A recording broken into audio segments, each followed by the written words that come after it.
সোনা এক নিরাপদ বিনিয়োগ, এমনটাই মনে করা হয়। শুধু গত 2 বছরে এ মূল্যবান ধাতুর দাম বেড়েছে 140%। তবে সোনা উত্তোলনের সঙ্গে প্রায়ই জড়িয়ে থাকে মানুষের ও পরিবেশের ঝুঁকি। খনন কাজে সাধারণত পারদের মতো অত্যন্ত বিষাক্ত রাসায়নিক ব্যবহার করা হয়। সুইজারল্যান্ডের এই সোনা পরিবেশ বান্ধবভাবে উত্তোলন করা হয়। নুড়ি পাথরের খনির কাদাতে লুকিয়ে থাকে এই সোনা, এর বিশুদ্ধতাও খুব বেশি। সোনার দাম বেড়ে চলায় অনুসন্ধানকারী বা প্রসপেক্টরদের জন্য এটা লাভজনক ব্যবসা। বাবা ও ছেলে কার্পেটের রোল থেকে কাদা ধুচ্ছেন। এগুলো আগে নুড়ি পাথর কারখানার কনভেয়ার বেল্টে লাগানো ছিল। এরপর বেসিনে জমা মিহি বালি পরীক্ষা করে দেখা হয় এর মধ্যে কি আছে। সুইস স্বর্ণ অনুসন্ধানকারী মার্সেন সিগেনথালারের কাছে এটাই সেই জাদুকরী মুহূর্ত। সূক্ষ্ম সোনার গুঁড়ো দেখতে পান তিনি।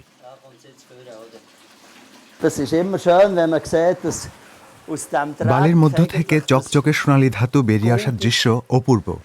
মনে হয় যেন অন্ধকার ভেদ করে সূর্যের উদয় হচ্ছে।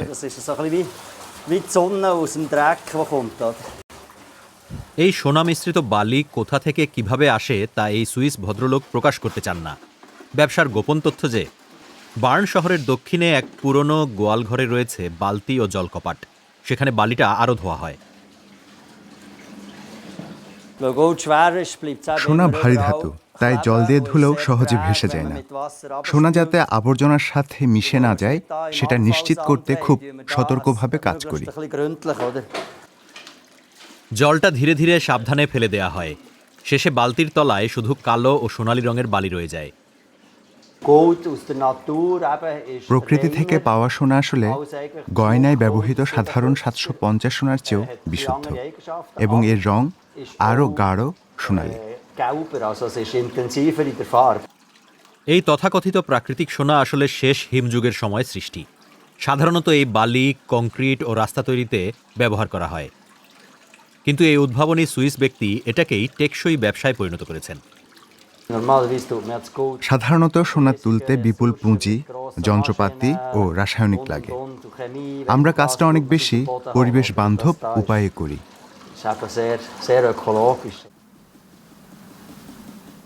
এবং লাভজনকভাবেও। গত 2 বছরে সোনার দাম দ্বিগুণেরও বেশি হয়েছে। নিজের প্রাকৃতিক সোনা সহজে বিক্রি করার জন্য মার্সেল এটা গলিয়ে নেন। তৈরি হয় একটি সোনার দলা। বিশুদ্ধতা 90% মতো। প্রায় 10 গ্রাম এই সোনার জন্য মার্সেলকে দিনের পর দিন কাজ করতে হয়। বার্ন শহরে ফাবিয়েন গাল তার কর্মশালায় সুইস মাটির সোনা নিয়ে কাজ করেন।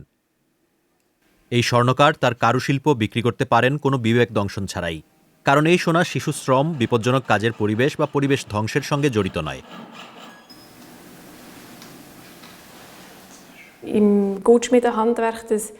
এখন স্বর্ণকারদের মধ্যে একটা প্রশ্ন ক্রমশই উঠে আসছে।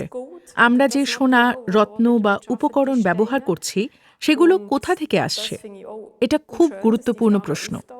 একজন স্বর্ণকার হিসেবে আমি এই প্রত্যাশা পূরণ করতে পারি, তাই নিজের কাজের প্রতি ভালো লাগাও আছে।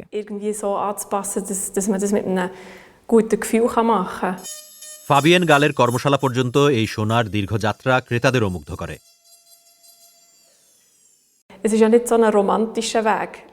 এটা রোমান্টিক গল্প নয়।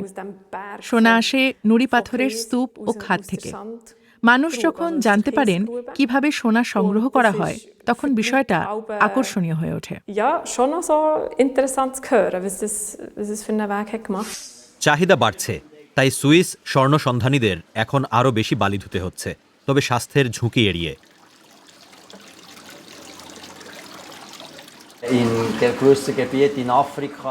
আফ্রিকা ও দক্ষিণ আমেরিকার কিছু অঞ্চলে মানুষ মাইলের পর মাইল এলাকার মাটি হাতেই খুঁড়ে ফেলে। অনেক সময় পুরো পরিবার, এমনকি শিশুরাও এই কাজে জড়িত থাকে।